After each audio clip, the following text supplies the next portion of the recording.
ஒரு வீடியோவில் நான் இன்ஸ்டாகிராமில் இந்த ஒரு வீடியோ பார்த்தேன். இது என்ன வீடியோ அப்படின்னா, இந்த மாதிரி கருத்து போன பாத்திரங்களை வந்து அடுப்பில் வச்சு நல்லா ஹை ஃப்ளேமில் எரிய விட்டால் இது வந்து சரியாயிரும், நல்லா ஒயிட் கலர் ஆயிரும் அப்படிங்கிற மாதிரி நான் பார்த்தேன். அதை நான் ட்ரை பண்ணலான்னு சொல்லிவிட்டு இன்றைக்கி ட்ரை பண்ணி நான் வச்சுட்டேன். ஒரு சைடு பாத்திரம் கழுவிட்டு இருந்தேன். பாத்திரம் கழுவும்போது வச்சுருந்தேன். நான் சிம்மில் வச்சுட்டே இருந்தேன். பட் சரி ஆகவே இல்லை. அதுக்கப்புறம் இது சரி வராதுன்னு சொல்லிட்டு ஆகாது போல் அப்படின்னு சொல்லிட்டு விட்டுட்டேன்.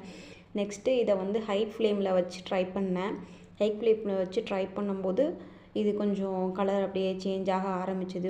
இது உண்மை தான் போல் அப்படின்னு சொல்லிட்டு எனக்கு தெரிஞ்சிச்சு. ஆனால் இதில் லாஸ்ட்டில் இன்னொரு பாத்திரமும் ட்ரை பண்ணியிருப்பேன். அதை ஹை ஃப்ளேமில் பண்ணும்போது அது என்ன ஆச்சு அப்படிங்கிறதே நீங்களும் பாருங்கள். இது வந்து நல்லா கிளியர் ஆகிடுச்சு. மொத்தம் வந்து என்கிட்ட 2 பாத்திரம் இருக்குது. 2 பாத்திரத்துலேயுமே நான் ட்ரை பண்ணியிருந்தேன். அது என்ன அப்படிங்கிறது சொல்லிட்டு லாஸ்ட்டில் உங்களுக்கு தெரியும் பாருங்கள். இது பார்த்திங்கன்னா நல்லாவே கிளியர் ஆகி சூப்பராகவே வந்துருச்சு.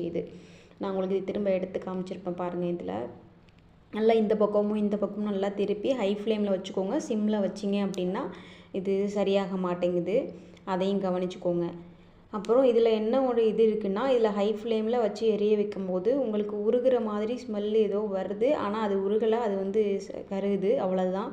மற்றபடி இதையும் சேர்த்து வச்சுருக்கேன் பாருங்கள். 2 வச்சுருந்தேன் பாத்திரம். இப்போ அதையும் சேர்த்து 1 வைக்கிறேன்.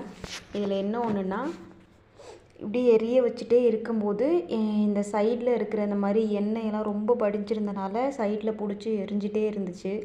இந்த சைடில் பிடிச்சி எரிஞ்சிட்டே இருக்கும்போது நானும் சரி அப்போ பண்ணும்போது கொஞ்சம் பயமாக இருந்துச்சு. சரி என்ன ஆகுமோ ஏதாகுமோ அப்படின்னு சொல்லிட்டு. பட் ஓகே, அப்படியே காமிச்சிட்டே இருந்தேன். அதுக்கப்புறம் நான் கழுவிட்டு எடுத்து பார்க்கும்போது அந்த மாதிரி கொஞ்சம் கறி தூள் அந்த மாதிரி மட்டும்தான் வந்துச்சு. அதுக்கப்புறம் நான் ரொம்ப நேரம் ட்ரை பண்ணால் அது உள்ளே நிறைய கரை இருந்தனால இந்த மாதிரி போகவே இல்லை.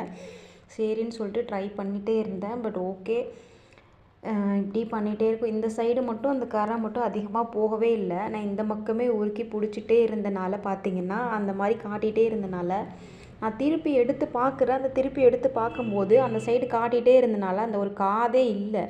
அந்த ஒரு காதே விழுந்துருச்சு. நான் கவனிக்கவே இல்லை. இந்த வீடியோவில் பார்த்தீங்கன்னா உங்களுக்கு தெரியும். அப்புறம் பார்த்தீங்கன்னா அந்த காது தனியாக எடுத்து போடுறேன் பாருங்கள். அந்த பக்கம் பார்த்தீங்கன்னா ஒரு காதே இருக்காது. நீங்கள் இந்த மாதிரி அலுமினிய பாத்திரத்தில் ட்ரை பண்ணுறீங்க அப்படின்னா ஒரு டைமுக்கு 2 டைம் யோசிச்சுட்டு பண்ணுங்கள். அந்த காது வந்து உருகி விழுந்ததுக்கப்புறம் தான் நினச்சேன், ஒரு வேளை ட்ரை பண்ணியிருக்க வேணாமோ அப்படிங்கிற மாதிரி நினச்சேன். இந்த வீடியோ பிடிச்சிருந்தா லைக் பண்ணுங்கள், ஷேர் பண்ணுங்கள், சப்ஸ்கிரைப் பண்ணுங்கள். Thank you guys.